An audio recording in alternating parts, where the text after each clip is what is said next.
Este projeto é realizado com recursos da Lei Complementar Federal nº 195 de 2022, Lei Paulo Gustavo, aprovado no 13º Edital das Artes na linguagem literatura, categoria Circulação e Difusão Literária.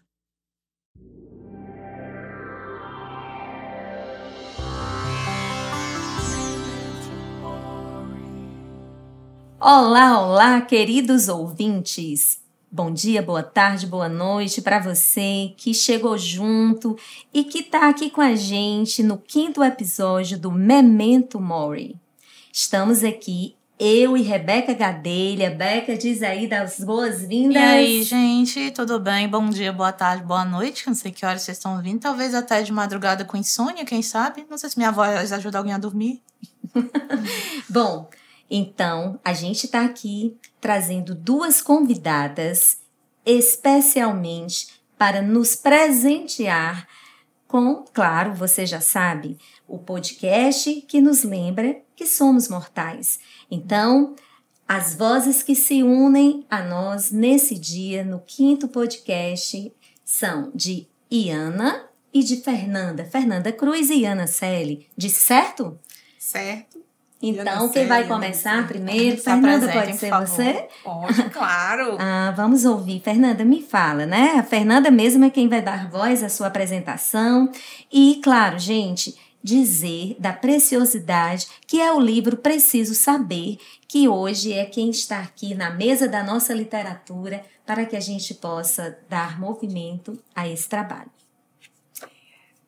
Bem, eu não posso, Iane, é porque, gente, aqui a espontaneidade, como me disseram, né? Eu tô de frente a duas grandes amigas, Iana e Iane. Então, os atos falhos acontecerão. Muito bem, mas eu não posso começar nada antes sem ressaltar a beleza, a importância da gente ter esse espaço aqui para falar sobre um tema ultra necessário na nossa cultura, porém muito rechaçado e que precisamos falar mais sobre morte, luto, porque a gente só vive porque somos mortais, não é?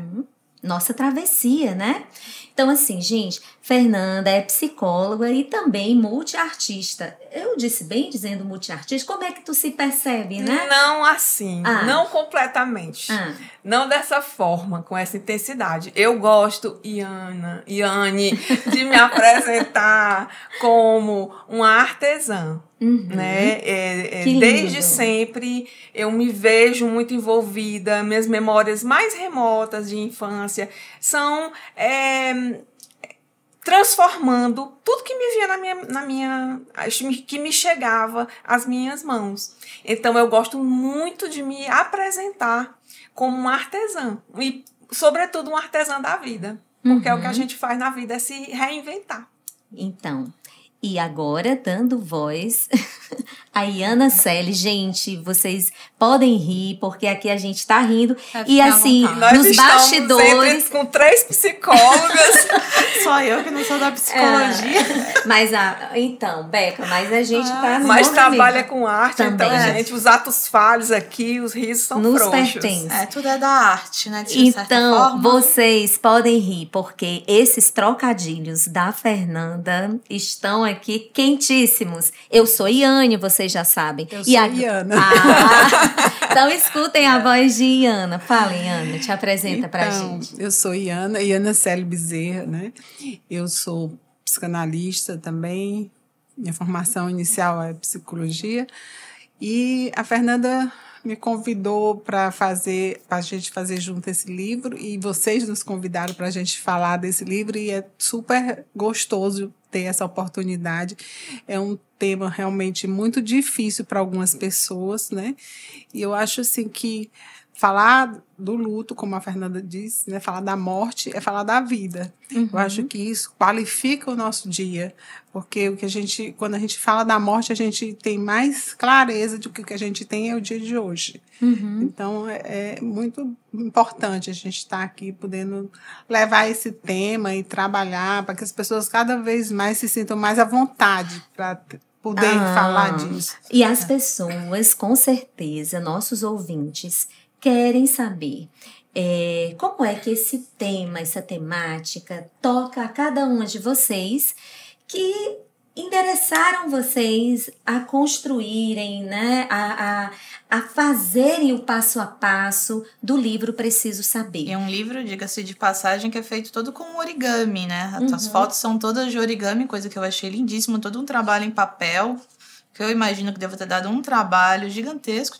fazer todas as dobraduras, né? Todas as cenas, tirar as fotos, a questão de iluminação. E olha, eu não vou dizer que eu sou suspeita de falar, não, é porque eu sou uma admiradora, né, do que esse trabalho resultou e continua, né, ainda em gestação, porque as ideias não param, né, Fernanda? Sim. Não, mas vamos lá, falem para nossos queridos ouvintes como é que esse tema toca cada uma de vocês e como é que disso, né, uniu-se esse trabalho artístico sensível para levar para o mundo, né, de uma forma tão linda. Bom, tem uma questão que sempre me instiga, que eu fico como uma menina curiosa, né? Eu sempre fico me interrogando. É um tempo mítico. Quando que as coisas iniciam? Qual é o ponto zero, o marco zero de uma coisa iniciar, né? Ele não existe, a gente constrói, fabula isso, né? Faz um marcador temporal, mas o que me instigou, né, a trabalhar em cima desse projeto, primeiro veio da minha prática clínica e da escuta com crianças enlutadas. Né? A minha experiência também pessoal, sabe, gente, assim, disse que a gente só produz, só faz, só fala, em tudo que nos atravessa e nos toca verdadeiramente, né? Eu perdi meus pais muito precocemente, eu tinha só 23 anos, e foi uma morte muito traumática no sentido de um sofrimento. A vida passou, eu casei, tive filhos, né, segui minha vida, né, pude ter o acolhimento necessário, né, nesse momento muito desorganizador, e segui minha vida. E, né, fui trabalhar, me formei em psicologia e desde sempre trabalho com a clínica, né, minha abordagem de base a psicanálise, e nesse momento de escutar essas crianças enlutadas, aí a gente fala muito da questão da literatura também, né? Assim, a gente é diferente a gente dizer ter que contar alguma coisa diferente do quando você tem o que contar, tem o que dizer, eu preciso falar sobre isso. E um dado momento, né, eu me senti muito instigada, né? Sempre foi um tema que me acompanhou a vida toda, né? Na minha própria carne. E em um dado momento da minha clínica, eu me vi muito tomada por crianças que estavam vivendo o processo de enlutamento. Já trabalhei num abrigo, numa casa de acolhimento para crianças, e porque quando a gente fala de luto, é bom que se diga, não necessariamente a gente está falando da morte em si, não é? A gente vive vários processos de luto. Eu gosto de dizer que o luto é o afeto, é o sentimento que a gente mais se depara com ele ao longo de uma vida. É o fim de uma fase, né? Às vezes até você trabalhou com as crianças, às vezes, não sei qual a situação das crianças, às vezes sair de uma casa para outra, uma situação diferente. Às vezes até pra gente, o fim de um trabalho, foi demitido, vai mudar de carreira. É o afeto que a gente mais se depara. Fim do relacionamento, a perda de um animal de estimação, um pet, né? Então, e por conta desse tabu, que ainda assim o luto é um tabu, é um assunto que não é confortável. Ninguém quer falar sobre luto. E quando a gente fala de luto com crianças, parece que é uma heresia.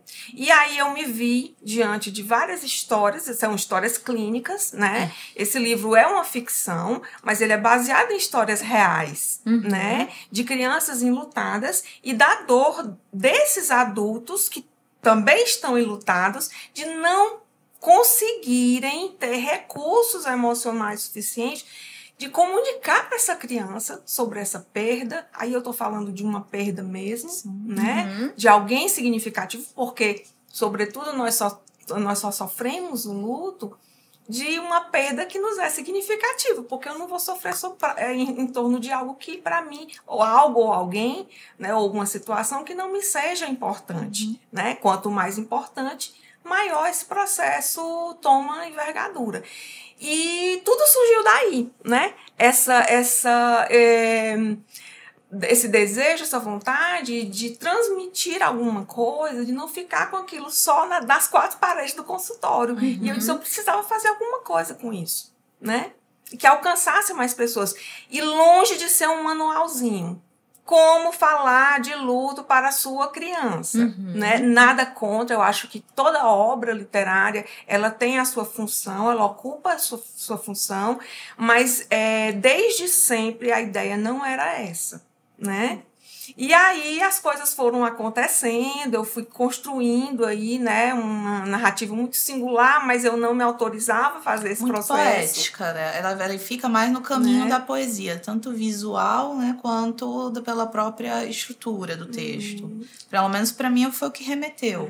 E num belo dia, né, eu disse, não, eu não... né, assim, a gente... Assim, porque a história da história, ela é muito interessante, né? Mas aí tinha que ser um podcast só para isso, da história da história, né? Porque foram muitas, assim... de uma riqueza tão grande, né, de uma importância tão grande para mim, que chegou um momento que eu disse, não, eu não posso ficar com isso na minha gaveta, não. Né, que era a história de uma criança, né? É um fragmento, mas eu teria N outras, de que por não conseguirem, os adultos que a circulavam, não conseguiam comunicar para ela, né, que o pai tinha falecido, e aí ela construiu aí uma angústia muito grande como uma forma de dizer que, né, e ela queria, né, encontrar uma escada para ir buscar o pai que estava no céu, porque era assim que a narrativa, né, que passavam para ela. E um belo dia eu disse, não, eu vou botar isso para frente, né? E foi aí que eu convidei a Iana, por saber que a Iana já nos conhecia. Ela acertou o nome, gente. Vocês perceberam? Pois é, olha as coisas acontecendo aí, né? Acertou. Eu já conheci, nós já nos conhecíamos, já tínhamos uma relação de amizade e de proximidade também com as artes, né? E aí a Iana vai falar um pouco como foi que ela entrou nessa história, né? Sim. Então, não, esse tema da história, né, esse desejo da Fernanda, ele inicia antes da pandemia. Mas foi em plena pandemia que ele começou a ser gestado. Porque nós estávamos nesse momento da pandemia, quando a Fernanda me liga, perguntando se eu gostaria de ilustrar um livro com ela. E eu, como assim ilustrar o quê? Eu nunca tinha feito nada do gênero, surpreendida. Né? Ela disse, não, porque você faz origami, realmente origami é uma coisa que me acompanha há muito tempo, é um hobby que às vezes é um pouco mais, mas então ele sempre esteve presente desde lá dos anos 90 na minha vida. E aí a Fernanda trouxe essa proposta, eu disse, vamos fazer. E a ideia era fazer cenários com origamis e os fundos são em aquarelas pintados pela Fernanda, as aquarelas pintadas por ela, os origamis dobrados por mim, o cenário feito por nós duas, e aí a gente fez também todo um trabalho muito artesanal, porque foi tudo nós duas que fizemos, montávamos o cenário, e meu marido era fotógrafo, e tudo em casa. Então, assim, foi uma experiência muito rica e que, assim, nós entramos de cabeça, né? Quando ela me convidou, eu entrei, ela já estava, e a gente entrou de cabeça. Isso foi no final de meados de 2020, sendo que no primeiro semestre de 2021, no primeiro semestre, em março, eu perdi meu irmão por Covid. Eu já tinha tido a perda da minha mãe um tempo atrás. 2019, de um outro irmão. Em 2021, com o Covid, né, meu irmão também faleceu. Então, foram uma sequência de perdas muito significativas E muito próximas muito também. próximas. Espaço de tempo muito pequeno. De um mês depois da perda do meu irmão também, o nosso cachorrinho faleceu. Uhum. Então foi tudo assim, muito uma coisa atrás da outra. E assim, foi muito importante também lidar com esse tema nesse momento. Eu já vinha trabalhando, estudando esse tema e tenho assim uma certa, eu vou dizer, uma certa tranquilidade de lidar com o tema. Mas é claro que nesse momento a gente deu uma parada no projeto e a gente só retomou no final de 2021. E agora também recente, dia 11 fez um mês que meu pai faleceu também. Então, são temas muito... Foram muitas perdas importantes em pouco tempo, mas que eu acho que o livro também me ajudou no sentido de lidar, né?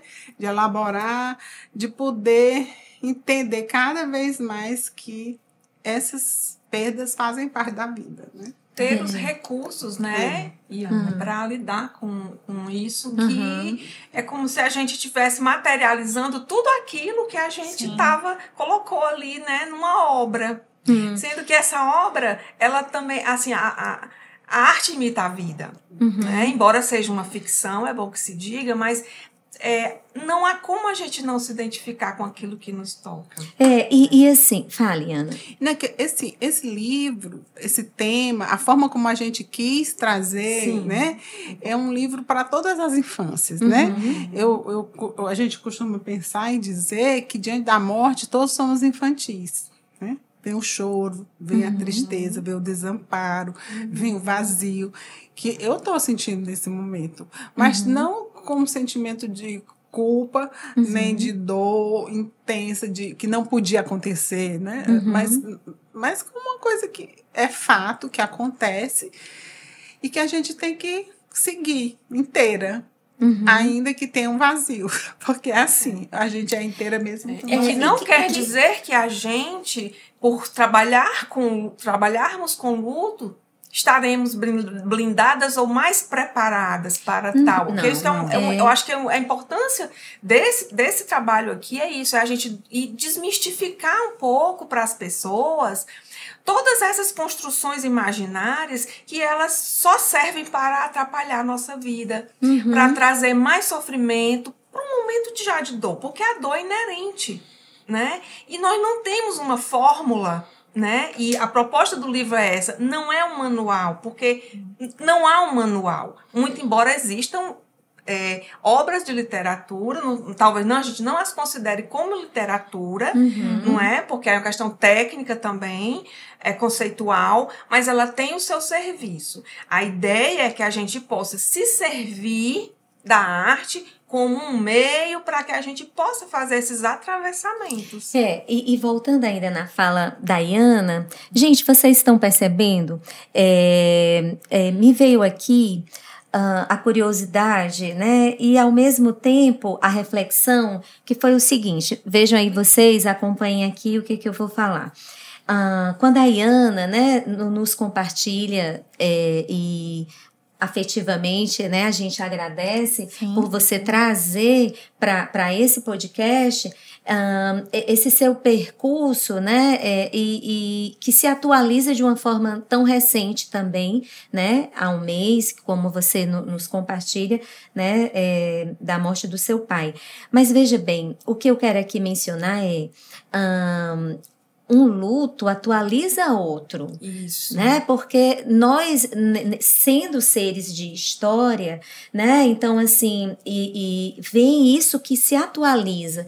E voltando para o ponto da construção do livro Preciso Saber, quando você nos compartilha, né, que foi momento também em que você, né, se viu ali, alguma coisa vai, né, se movimentando, né, dessa afetação, dessas lembranças, dessas memórias, né, junto da arte de fazer e que o livro estava ali tocando, né?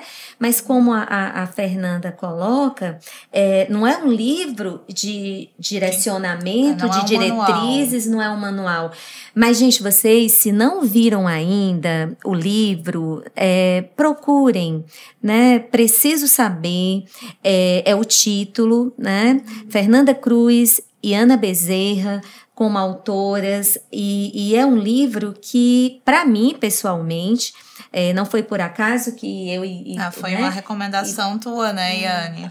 Aí depois eu tava conversando até com outra cliente minha, que ela disse, você já viu Preciso Saber? Eu digo, já incluí ele na lista. Ai, que bom, a gente fica tão feliz. Eu já incluí ele na lista. Um dia também, um belo dia, uma pessoa chegou, né, e citou num grupo de WhatsApp alguma questão, não vou mais lembrar o contexto, e se referiu à obra como indicação de leitura. Sim. Gente, assim, nossa, para um escritor e um escritor da nossa natureza, né, a gente não tem essa intenção, né, de venda, de ser best-seller. A gente quer alcançar, a minha ideia sempre era essa, né, de alcançar, que o livro chegasse a quem precisasse. E assim, eu preciso no sentido de querer, de estar desejando dizer isso aqui nesse momento. O livro me toca, né, especificamente por ter dado voz. Aí agora eu vou entrar no lançamento, né? Conte logo que você também é protagonista. Então, no lançamento do livro, eu tive o privilégio, né, de receber o convite de Fernanda e de Ana para fazer, né, uma performance no lançamento, um lançamento muito bem programado no sentido de articulado, né? Assim, foi bem movimentado, na Livraria Leitura, né? Assim, chegamos lá. Nossa, eu achei uma coisa, parecia que eu estava chegando, eu vivi um momento, assim, de entregas, né? Os bastidores, acho que eles alcançam algo que a gente não consegue passar aqui. E para vocês, como autoras, devem saber disso, do que eu estou falando.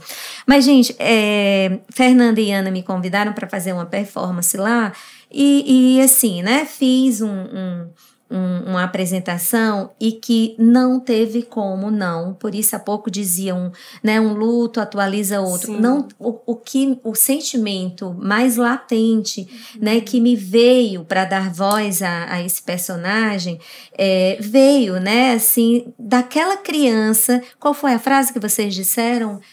Da infância. Que a infância dura para sempre? Não, outra.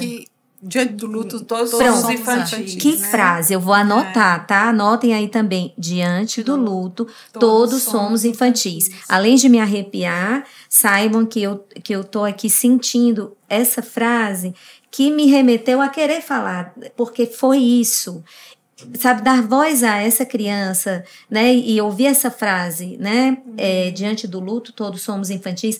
Aquilo ali parecia que eu queria, né, quando olhava assim, aquela escada, né, querer me comunicar com o meu pai, né, nos podcasts anteriores, né, também a gente comentou, mas tem uma conexão que fica e não é preenchida, né, assim. Então, assim, há um vazio que não é preenchido, mas há um trabalho de elaboração que a gente vai...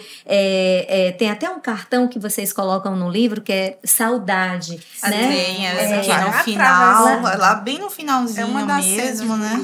É muito lindo. Que eu achei maravilhoso também, que era uma coisa que eu queria comentar, né? Pois é, falem aí, da saudade. Falem vocês que eu já estou emocionada. Acho que a gente poderia ler, né? Dar muitos spoilers. Então, do final, logo foi o spoiler do final do livro, que eu achei fantástico. É lindo isso aí, é lindo. Esse aqui que ele diz: depois daquele dia, nada mais foi como antes, vi o céu virar ao avesso, rodopiando num pé de vento.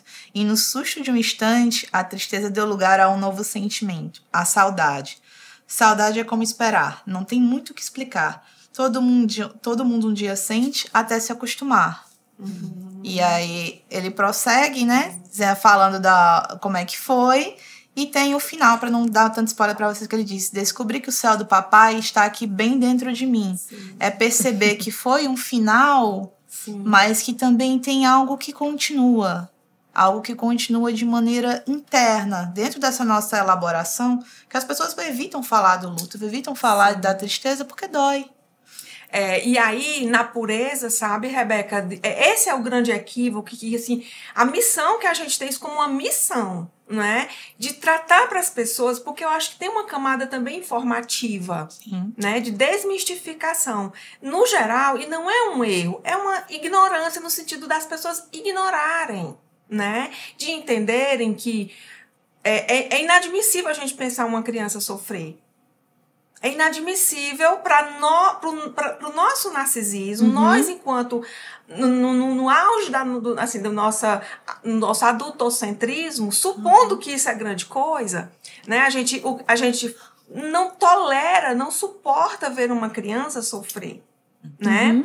Eu acho que vale a pena eu trazer aqui a história da história, um pequeno fragmento. Adorei. Eu tenho autorização da família para isso, né? Como eu digo assim, é um compilado de muitas histórias clínicas que eu estava... Gente, a clínica é isso. Aí tem momentos que a gente vive, por exemplo, né? Eu sempre atendi criança. Agora eu estou vivendo uma fase que eu estou atendendo muitos adultos, em processos muito parecidos e semelhantes. É inexplicável. Mas nesse período da minha vida, eu estava atendendo, coincidentemente ou não há coincidências, muitas crianças. E que estavam vivendo em suas famílias esses processos de luto. Um belo dia, eu tinha uma família que eu era próxima, não eram meus analisantes, meus pacientes, e aí que foi a culminância de tudo, né? Eu já tinha engavetado esse projeto, eu disse, não, isso não é para mim, não dá, deixa ir para outra vida. E aí eu recebo uma ligação dessa pessoa conhecida, próxima a mim, disse, a família vinha, né, num processo terminal de uma pessoa que tinha um filhinho de 4 para 5 anos, e ela estava num estágio terminal. E nesse dia, ela me liga e diz assim, Fernanda, eu preciso falar com você. Como você sabe, eu já sabia do processo todo, eu estava há meses, né, já num processo muito crítico. E ela disse, olha, a mãe do meu sobrinho faleceu há 2 dias e o pai não tem coragem de contar para essa criança que a mãe faleceu. Eu preciso que você me ajude a ajudar o meu irmão. Eu não sei o que fazer. Né? E aí é que a gente vê o desamparo das pessoas, a desorganização emocional. Claro, esses adultos também estão enlutados, né? Mas a confusão emocional, o caldo de sentimentos e o que fazer diante disso. E o silêncio que fica como se uma criança de 4 anos, no caso, como né? Se ela não conseguisse perceber. Não sentisse, não percebesse. Né? E aí, veja bem, né? Aí eu fiz um atendimento, atendi o pai da criança que tinha acabado de perder a esposa, no mesmo, né? 2 dias que a esposa tinha falecido. E eu disse, olha, você precisa contar para o seu filho. Geralmente, as famílias, elas pedem para o psicólogo comunicar para a criança. Nossa. Né? E às vezes para o médico, né? Também com situações outras assim. Né? Mas assim, falta palavra, né? Falta palavra. Eu não sei o que dizer. Eu digo, você vai saber o que dizer. E eu disse, muito provavelmente o seu filho já sabe. Ele só precisa ser comunicado e tem que ser por você. Bem, no outro dia ele me ligou, ele dizendo, olha, Fernanda, eu só precisei confirmar. Ele disse, papai, a mamãe foi pro céu, não foi? Porque é assim, né? A gente cria mitos, cria ritos. Não existe o certo ou errado. Inclusive, no livro, ele traz esse mote de uma história muito contada. A Ariana tem uma história interessantíssima também, biográfica, sobre essas versões que a gente dá. E aproveitando, gente, vamos desconstruir essa ideia de dizer, mas como é que eu falo? Qual é a palavra que eu digo? Né? Qual é a analogia? Não há. Se comunique com a sua criança. Depende da fase, da faixa, do estágio de desenvolvimento dessa criança, da comunicação que esse adulto tem ou não tem com essa criança. Né? O nosso protagonista do Preciso Saber era isso. Né? Ele construiu uma fábula ali de uma escada incrível e ele chegava e dizia, você tem uma escada? Né? Sim. Ele queria não tenho, mas essa escada é pequena. Eu preciso pegar meu pai, porque ele foi pro céu e é o meu aniversário. Mas tem algo antes disso, Fernanda, que agora a tua fala me conectou. É a raiva que chega, né? A revolta, né? E às vezes esse mito, ou essa coisa de achar que a criança não deve sentir todos os sentimentos. Essa ideia, né, Yane, dessa proteção, como se fosse... Porque isso é uma coisa inventada, Rebeca. A invenção da infância é muito recente. Nós saímos do quê? Na era medieval, na história da infância, né? Sim. As crianças eram pequenos adultos, Sim. Não se poupava nada, era uma bruteza absoluta. E a gente chega agora de uma criança não poder de forma nenhuma ser frustrada, não poder se conectar com a vida. E isso é uma responsabilidade nossa. De tratar disso, dizer, não é de dizer como você deve dizer, falar que palavras, isso não existe. Mas isso precisa ser como... As crianças sabem mais do que nós sobre o luto. E quando deixa eu só contar também outra coisa. Ó, eu fiz aqui, quando eu estava fazendo essa pesquisa, né, para me fundamentar mais, eu tive meus leitores beta. Né? Conte aí. Todas as crianças que foram meus leitores beta, quando eles chegavam no momento da página que antecedia ao plot twist, estou falando certo, Rebeca? Plot twist, né? Plot twist. Ele dizia, ele morreu. Sim, olha aí. A criança, ela já sabe, ela só precisa ser comunicada. Crianças bem pequenas. E ser incluída. Quando ela é comunicada, ela é incluída. Era que eu ia comentar. Quem conhece criança, quem já conviveu com criança, acaba percebendo isso. Eles têm uma maneira deles de perceber e de começar a elaborar e a lidar com isso. É claro, você não vai, como for uma criança de 3, 4 anos, às vezes 5 anos, ela não tem aquela ferramenta para lidar com frustração, ela não tem aquela ferramenta para lidar com raiva, com tristeza. Mas aí cabe a você, como adulto, que às vezes também não teve esse treinamento, né? Não tem essa habilidade, tentar acolher essas emoções, em primeiro lugar, que eu acredito muito no acolhimento. Aí vocês podem me dizer se eu tô indo errado, que eu tenho uma sobrinha de 5 anos, vai fazer 6. Que eu fico muito chateada também com essa coisa de ela não pode chorar, não pode ficar frustrada. O quê, gente? Ela não pode saber disso. Acolhe, ela tá triste. Dá nome pra esse sentimento. Vamos dar nome. Você tá sentindo o quê? Você tá com raiva? Você tá triste? O sentimento é frustração, né? Acolhe isso. Ensinar ela a acolher e a sentir. E como um processo da vida, né? Porque é um processo do viver e da vida, né? Então, assim, silenciar isso sabe, de alguma forma, organizar outras coisas que vão se desorganizar lá na frente. Futuramente, o que a gente está criando, né, Yane? O que a gente está fazendo quando a gente acaba escolhendo não falar? Escolhe o silêncio. Por isso que eu preciso saber esse título, né? Como é que vocês chegaram nesse título? Falem aí. Na verdade, nós somos forçadas e foi por um site. Na verdade, o nome do livro ia ser Uma Escada para o Céu. Né, que era mais poético, enfim, só que na nossa pesquisa também havia uma outra obra, né, muito próxima, semelhante com esse mesmo título. Então nós, por uma questão ética, a gente entendeu que não seria interessante, né, e aí surgiu, né? Porque tem a partir do texto, né? A partir do texto, né? Que é quando a criança está também nesse momento de revolta, né? Eu preciso saber o que aconteceu, né? Assim, eu preciso saber. E assim, vamos voltar nessa parte em que a Fernanda, né, fala, Ana, que você tem aí uns memoriais, umas histórias aí, eu fiquei curiosa. Sobre os mitos. Sim. Porque quando a minha mãe morreu, foi a primeira das grandes perdas dessa sequência aí, né? A minha filha tinha, então, 6 anos, por aí. E minha mãe morreu na noite de Natal, né? No dia 25. E aí, eu confesso, ela já estava doente, eu já vinha conversando com a minha filha. E no dia que ela morreu, eu perguntei se ela queria ir pro velório e tal. Conversei, ela no primeiro momento disse que não queria, depois disse que queria, acabou indo. E nessa conversa, eu disse, não, filha, a vovó vai lhe acompanhar aí no seu coração para todo sempre, porque ela gostava muito de você e tal, não sei o quê. Mas, se você sentir muita falta dela, você olha para o céu que tem uma estrelinha brilhando, que certamente é o brilho que ela vai ter para você, né? E ficou por isso e tal. Haja que no ano seguinte, no Natal do ano seguinte, a Sofia, minha filha, me pede pra gente de presente um telescópio. Oh, meu Deus. Que lindo. E a gente, Sim. assim, na hora, eu não lembrei, não fiz uma né? associação, mas compramos o telescópio, demos para ela, usamos muito tempo, olhamos as estrelas, mas assim,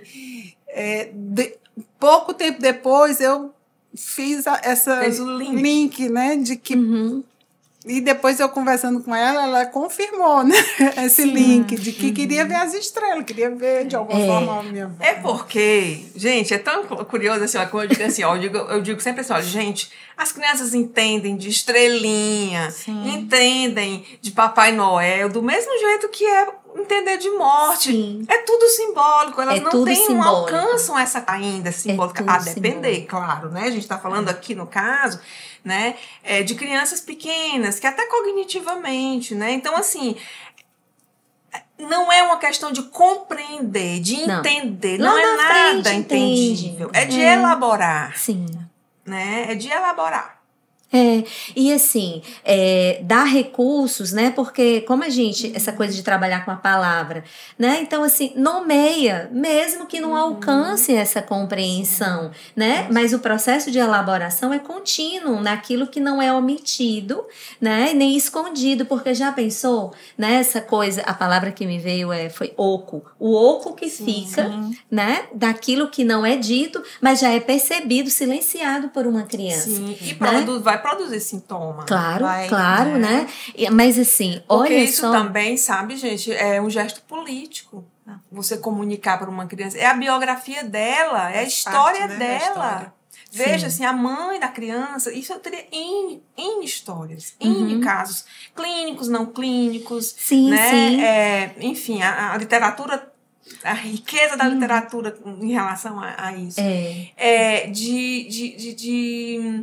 Dessa comunicação, né? Agora eu mudei, fugiu aqui meu pensamento que eu queria abordar, mas era um ponto que eu queria colocar dessas questões que a gente precisa, assim, como eu digo, a missão da gente desconstruir, mas depois volta. Associei aqui com outras coisas. E assim, vejam bem, onde é que você, Iana, e você, Fernanda,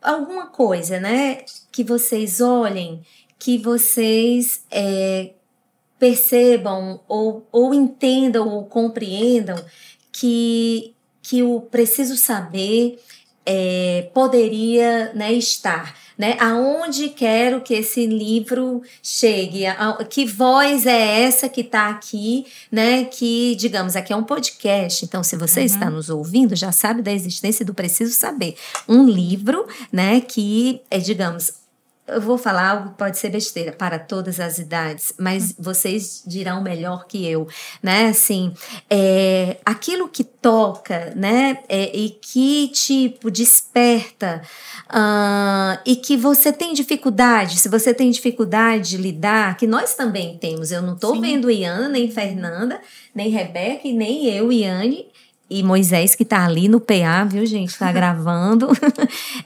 Eu não é que a gente lide melhor, né?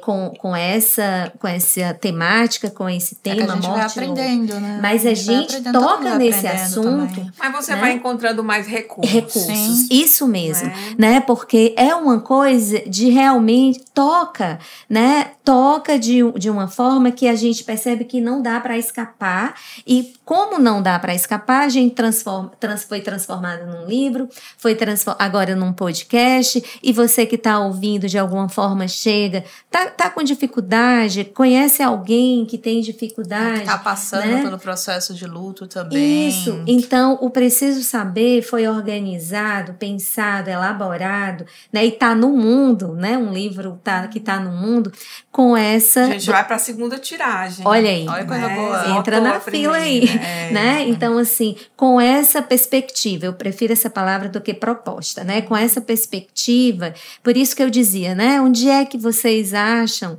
ou pensam, ou desejam, né? Falem abertamente que esse livro deva chegar, né? Independente de uma prateleira de uma livraria. A gente a gente sempre pensou nisso, na ideia, desde o primeiro momento, é que esse livro chegue nas mãos de quem precisa. E quem precisa é quem tem a dificuldade de lidar com esse tema. Então, o livro é uma possibilidade de abrir um diálogo sobre o tema com uma criança que está enlutada.